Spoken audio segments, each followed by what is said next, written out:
Iria Oranjengari, Chapulacoyanami, Maika Naspaya Karanjani Manderaka, Imbodongada y Chai Naspaya Karon. Lisette Unes Madueña Rojas, Madeleine Netalí Marinero Cerda, Lisette Castro Saume, Esmeralda Ramos Quiñones, Soraya Pocohuanca Mamani, Yamila Nerú González Simón, ya Maika Nanda y Irinia de Yacha.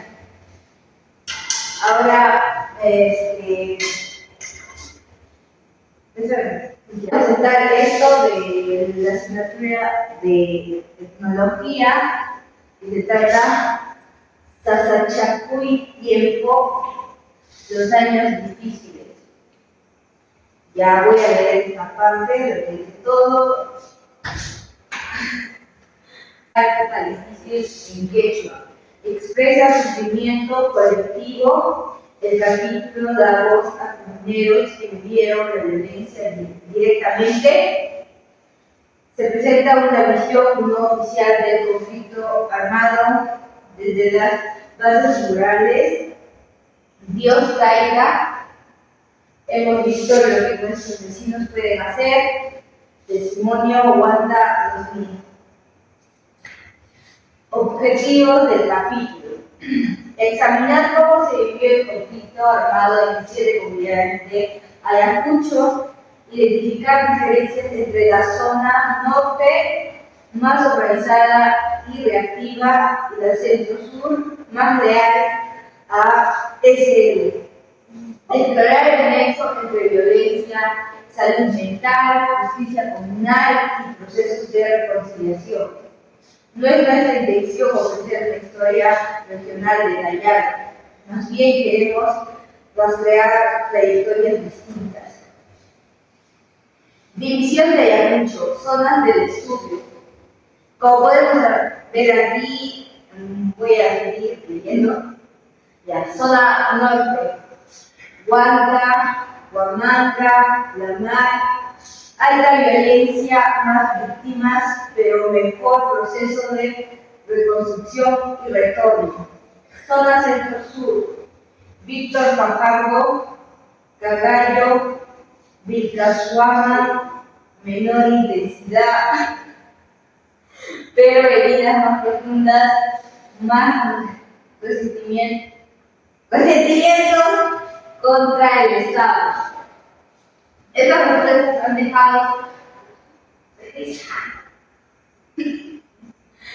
respuestas han dejado sus huellas en las relaciones al interior de las comunidades con el Estado. Ayacucho como epicentro del conflicto.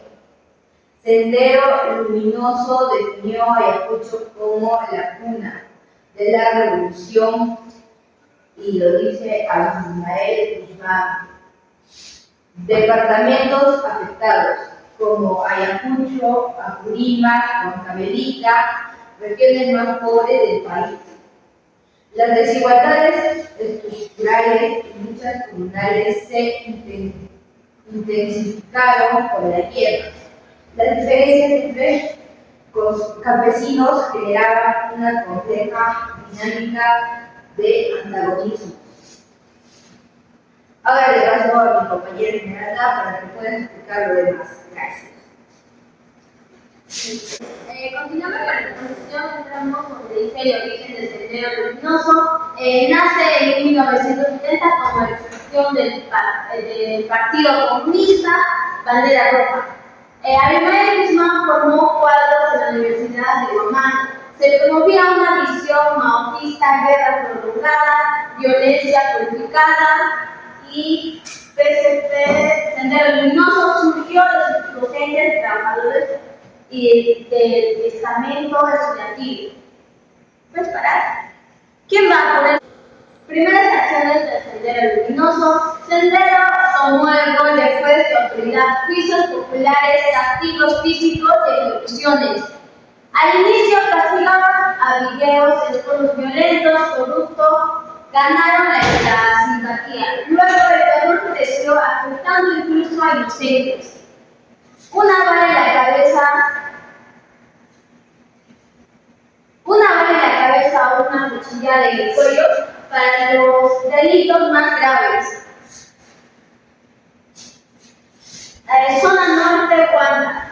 El Sendero Luminoso impuso cambios, prohibió ferias, rompió estructuras religiosas, prohibió alimentos, las comunidades reaccionaron.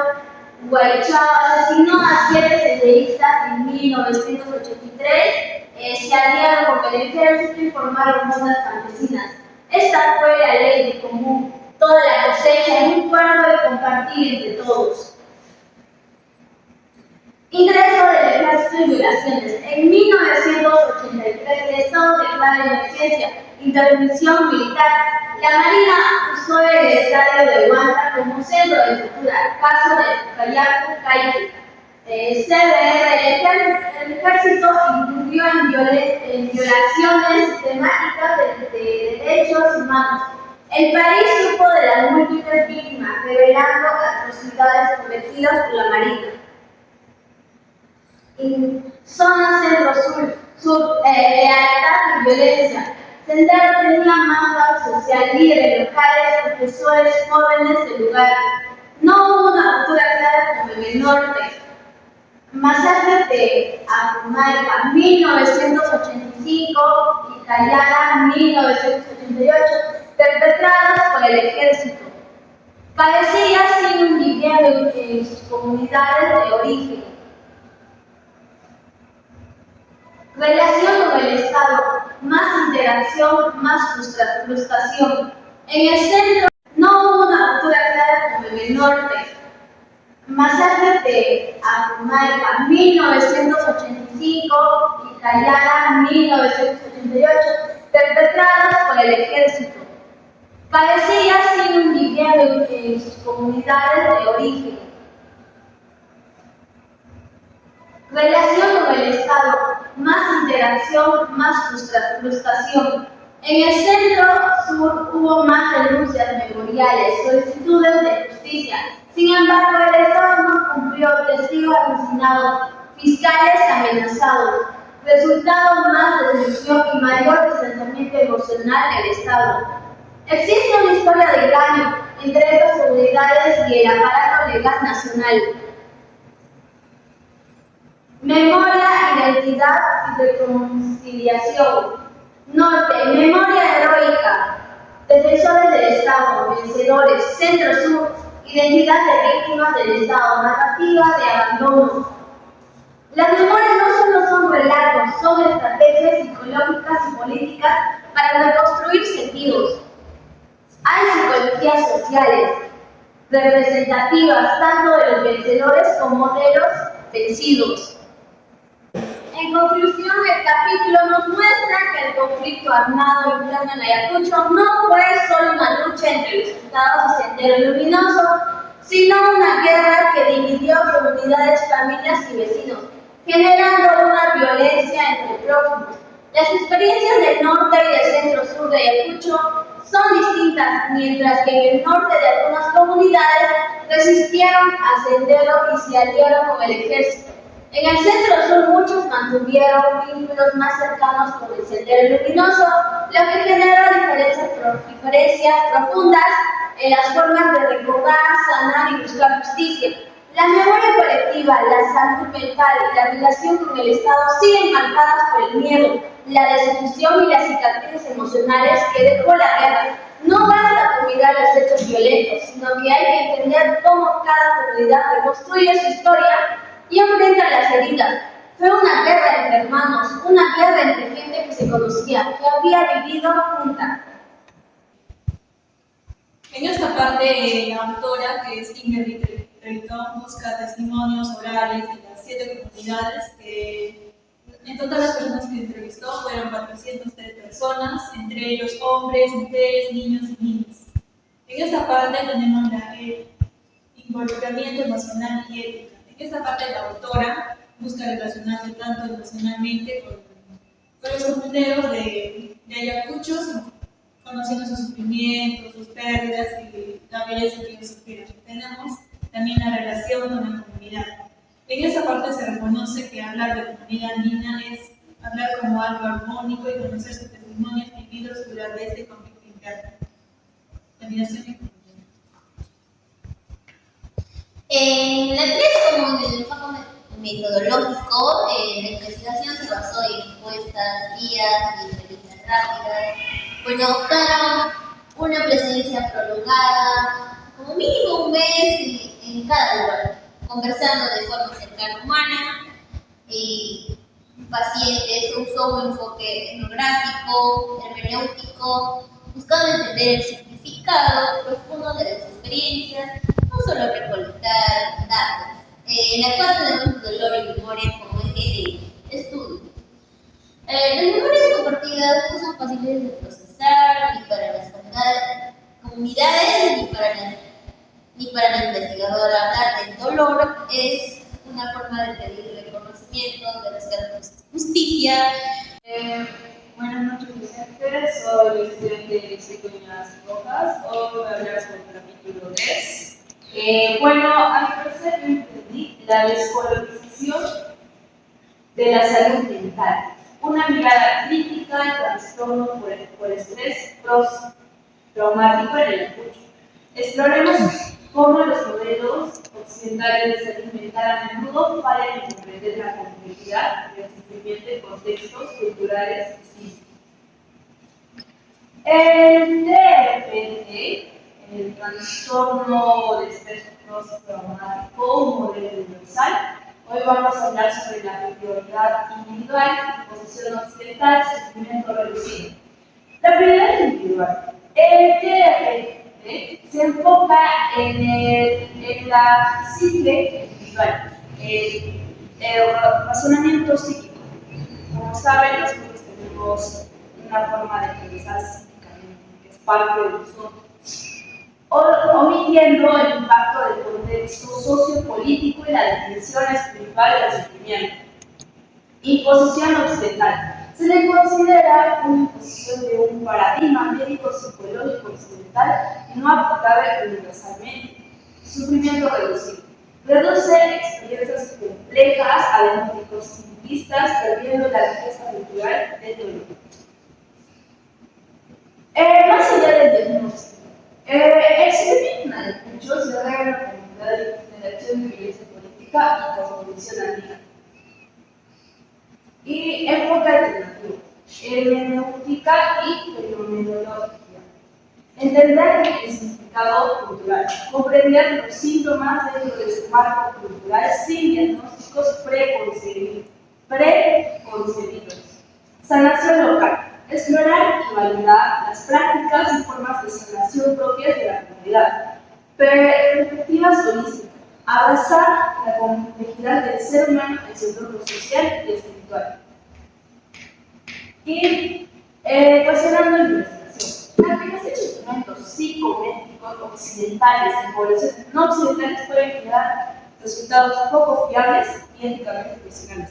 Lo que quiero decir es que antiguamente en el escucho se veía como que en síntomas los diagnósticos del trastorno de estrés postraumático, cosa que no es nada seguro actualmente. Le paso a mi compañera Manuel. Docente, muy buenas tardes. Continuando con esta sesión, yo voy a hacer lo que es patologización cultural. Un estudio que aplicó instrumentos como el TFT y el PH-12 en Ayacucho generó preocupaciones significativas. Como el crimen lo vemos, como número 1 tenemos el sesgo cultural, el 2 tenemos resultados sociales, el 3 tenemos cuestionamiento ético, 4 experiencias normales patológicas. Ahí me veo. Docente, tenemos continuando con la exposición de dilemas éticos, patologización cultural, un estudio que aplicó instrumentos como el TFT y PH-12 en Ayacucho géneros de cuestiones significativas. En el triángulo ubicamos el número 1 en lo que es el peso cultural, en el 2 tenemos el resultado familiar, en el 3 tenemos lo que es el funcionamiento ético, en el 4 tenemos experiencias normales, patológicas, reafirmando la cultura. Es crucial resistir la reducción de experiencias locales a desviaciones de una norma occidental. Conclusión. Hacia una salud mental desnormizada. Priorizar la comprensión del sufrimiento desde su contexto cultural, social y fundamental. Enfoque contextual. El sufrimiento debe extenderse en su totalidad, incluyendo factores sociales, económicos y espirituales. El respeto a la diversidad. Validar y comprender las formas locales y de lidiar con el malestar y la sanación. Evitar imposiciones. Abstenerse de aplicar modelos diagnósticos occidentales sin una adaptación cultural profunda. Continuación. Una llamada a la reflexión. La antropología y la psicología interculturalidad nos insta a construir prácticas de salud mental más inclusivas y respetuosas. ¿Cómo podemos, como profesionales e investigadores, descolonizar nuestra propia mirada hacia el sufrimiento humano? Esa es una pregunta que muchos hacen. Eso sería todo. Muchas gracias.